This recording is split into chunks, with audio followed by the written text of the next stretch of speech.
اللہ نے تمہیں پیسے دیے ہیں, نئی گاڑی تم نے خریدی ہے, چھوٹے بچے کا جوتا کیوں باندھ دیا آگے تم نے؟ جوتا باندھنے سے اگر یہ ایکسیڈنٹ سے, حادثے سے گاڑی بچ سکتی ہوتی ہے تو پھر پاکستان کے جتنے پی آئی اے کے جہاز ہیں سب پر باندھ دینا چاہیے, سب پہ جوتے لٹکے ہوئے ہوں. عجیب تم نے فلسفہ تراشا.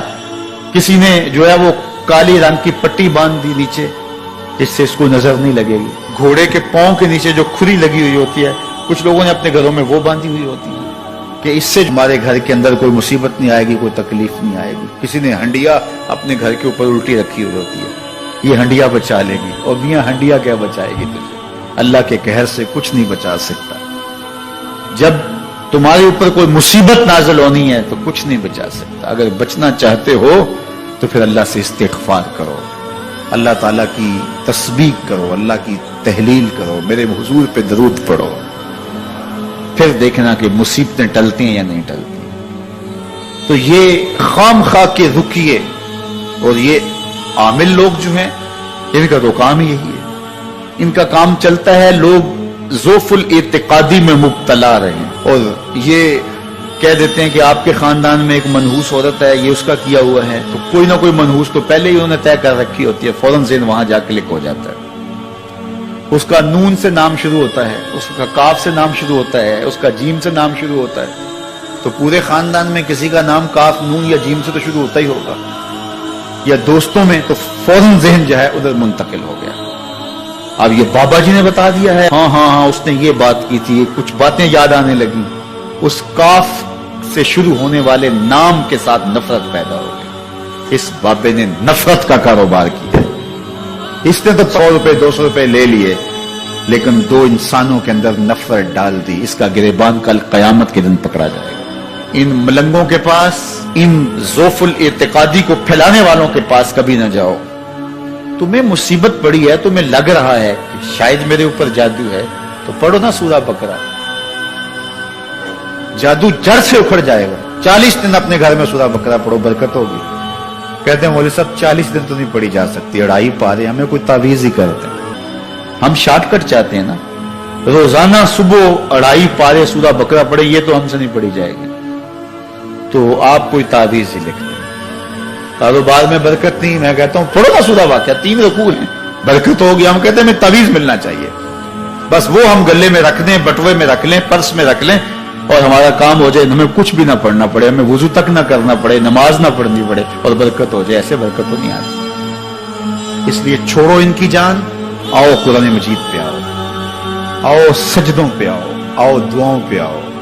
سحری کے وقت اس کی رحمتیں آواز دے رہی ہوتی ہیں, حل من مسترزقن, ہے کوئی رزق مانگنے والا, اور تم اس وقت سوئے ہوئے ہو, سارے دن ٹھوکریں کھاتے ہو.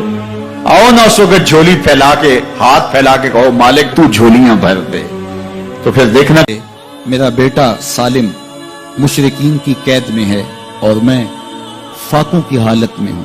تو فرمایا آل محمد کے پاس ایک سیر جو ہیں, بس اس کے علاوہ ہمارے پاس بھی کھانے کے لیے دنیاوی اسباب نہیں ہیں.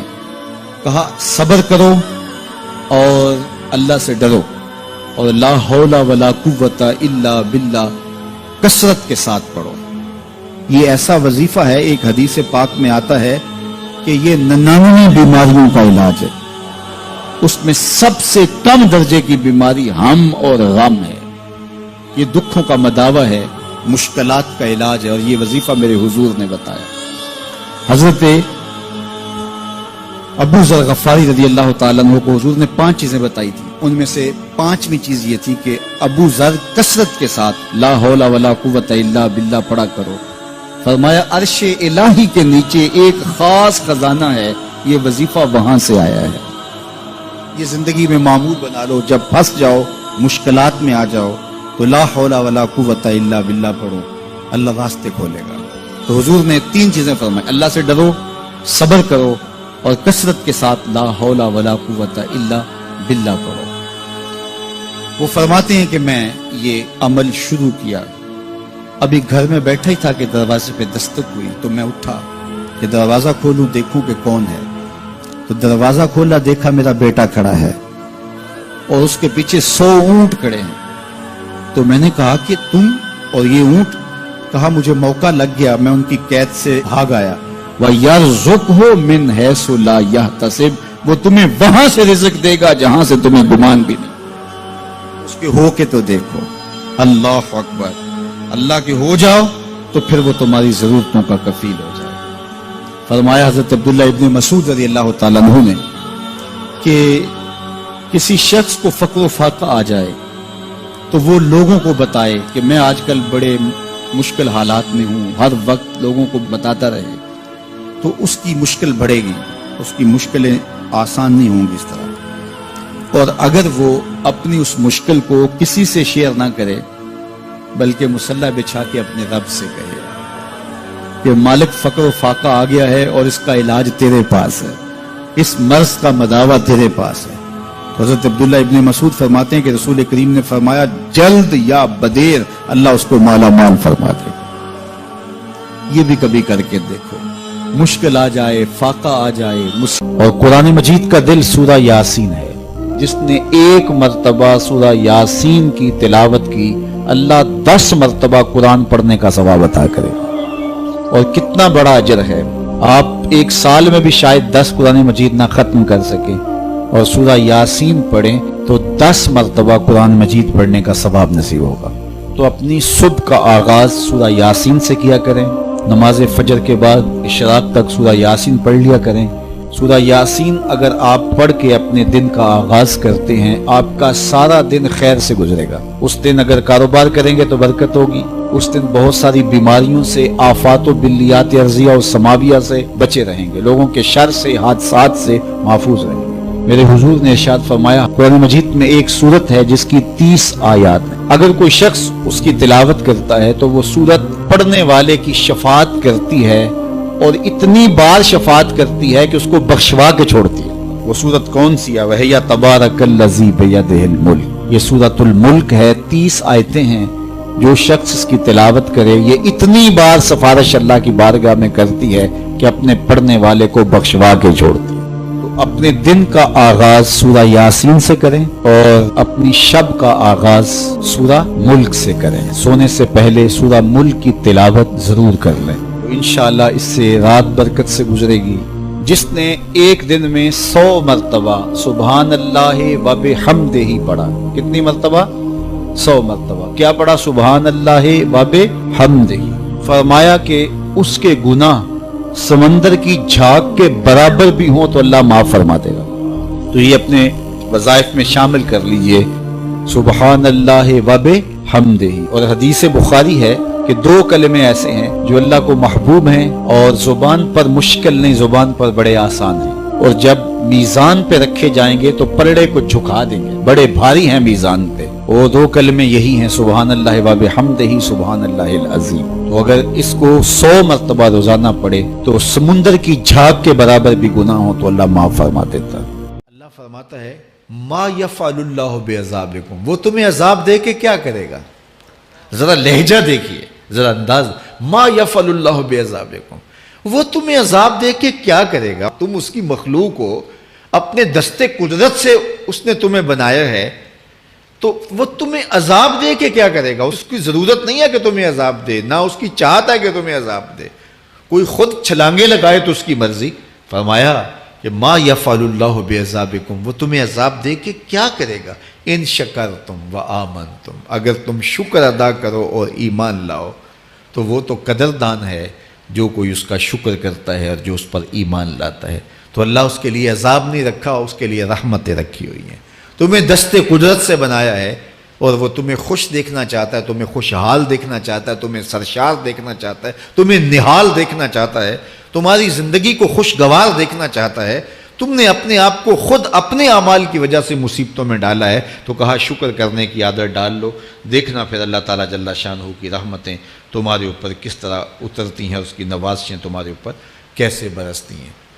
توکل اگر ہم سیکھ جائیں تو توکل ایک ایسی دولت ہے کہ جو خوشحال زندگی کی ضمانت بنتی۔ جب ہم اللہ پر توکل نہیں کرتے اور ہم سمجھتے ہیں یہ سب کچھ ہماری محنت کا نتیجہ ہی ہوگا، اور نتیجہ جب نہیں آتا تو پھر ہم بے چین مضطرب ہو جاتے ہیں، اور جب ہم اس پہ توکل کر لیں تو پھر ہمارا صرف اتنا ہی کام ہے کہ میاں ہم یہ کام کر رہے ہیں، بس یہ حکم، ہم بیج بو رہے ہیں، بس یہ حکم ہے اور بو رہے ہیں، باقی اس پہ بھروسہ ہے، یہ کام اس کا ہے کہ اس نے اس کو اگانا ہے، اس کے اوپر پھل لگانے ہیں۔ تو جب اس پہ توکل ہو جائے تو بندہ سوکھا رہتا ہے، ورنہ بندہ مشکل میں مبتلا ہو جاتا ہے۔ بسا اوقات ایسا ہوتا ہے کہ بندہ ایک منصوبہ تیار کرتا ہے، اس کا عملی نتیجہ اس کو سامنے نظر آ رہا ہوتا ہے، لیکن نتیجہ بالکل الٹ جاتا ہے۔ سید علی المرتضیٰ فرماتے ہیں میں نے اپنے ارادوں کی شکست سے ہی اپنے رب کو پہچانا ہے، کہ میں ایک منصوبہ تراشتا ہوں کہ یہ اور یوں ہوگا اور وہ ہونا چاہیے، لیکن نتیجہ وہ نہیں آتا، تو کوئی طاقت ہے اس کا جو نتیجہ بدل دیتی ہے۔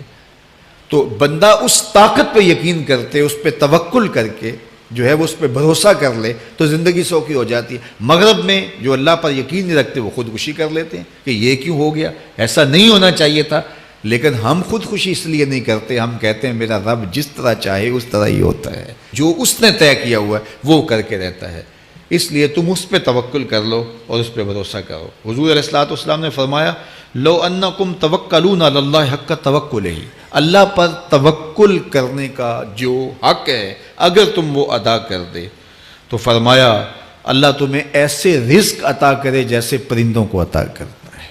ہمارا تو کاروبار ہے، یہ فیکٹری ہے، یہ دکان ہے، یہ ہماری نوکری ہے، ہم نے یہاں سے کمائی کرنی ہے۔ پرندوں کا کوئی کاروبار نہیں ہوتا، کوئی نوکری نہیں ہوتی، کوئی ٹھیا، کوئی اڈا نہیں ہوتا جہاں جا کے انہوں نے رزق کے لیے کوئی آغاز کرنا ہوتا ہے، بلکہ حضور نے فرمایا تغدو خماسا وتروح بطانا، جب وہ صبح گھر سے نکلتے ہیں تو خالی پیٹ نکلتے ہیں اور انہیں کوئی اپنی منزل کا تعین نہیں ہوتا، جدھر خیال آیا اڑ گئے ادھر، لیکن کبھی ایسا نہیں ہوا کہ شام کو خالی پیٹ واپس آئے ہوں، کہا وہ پیٹ بھر کے آتے ہیں۔ باہو بولے بن توکل پنچھی اڑ دے، خرچ نہ پلے زیرا ہو، جب گھر سے اڑتے ہیں تو ان کے پلے نہ کوئی خرچ ہوتا ہے، نہ راس المال ہوتا ہے، نہ کوئی اوزار ہوتے ہیں، نہ کوئی ہتھیار ہوتے ہیں، کچھ بھی نہیں ہوتا، یوں ہی گھر سے نکلتے ہیں، کبھی بھی خالی پیٹ نہیں آئے۔ فرمایا اگر اللہ پہ پرندے توکل کر لیں تو اللہ اسے بھی عطا کرتا ہے، تم توکل کرو گے تو تمہیں عطا نہیں کرے گا۔